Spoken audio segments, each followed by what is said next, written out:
koje su započele tu operaciju Arapsko proleće, koje je isto došlo iz anglo-američkih obaveštajnih službi.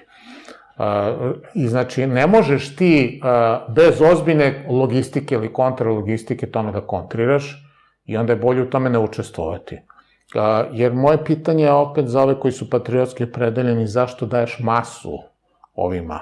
Zašto im daješ brojeve? Da oni mogu, jer ono što oni žele, to nema nikakve veze s onim što mi želimo. Nikakve. Oni, kako možeš da ideš na miting gde se razvije ukrajinska zastava?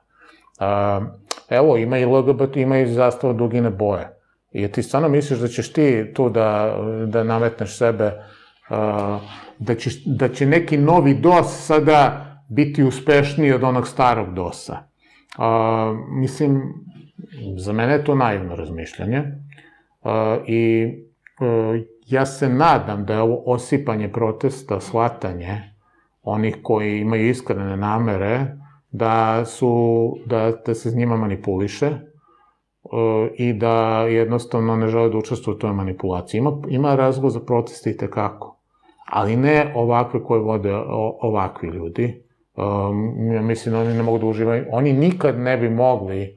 Jel oni imaju toliko ukupno birača, koliko je bilo? Pa evo, to sam teo da kažem. Oni su jednostavno zajehali na talas koji nikad sami ne bi mogli da naprave. Zato što su imali taj okidač, ta dva masovna ubistva, opravdano nezadovoljstvo u državi, nema nikakvog govora da je opravdano, ali evo, znači njima data mnogo veća težina. Jer ja se recimo, mene brine scenario gde će oni da koriste masu koja dobrim delom nije za njih, ljude, da u stvari se za sebe izbore mesto u nekoj takozvanoj prelaznoj vladi, koja će u stvari da završi poslove, koja će da bude neki mini DOS, gde će u stvari tu Amerikanci da naprave neku ekspertsku vladu, koji će u stvari da ili neku vladu nacionalnog okupljanja, nacionalnog jedinstva, kako hoćemo, prelazna vlada, gde će da se oposle posla oko Kosova, a da niko u stvari ne bude konkretno odgovoran, nego kao svi delimo odgovornost. Zato što su sve političke stranke ušle u to.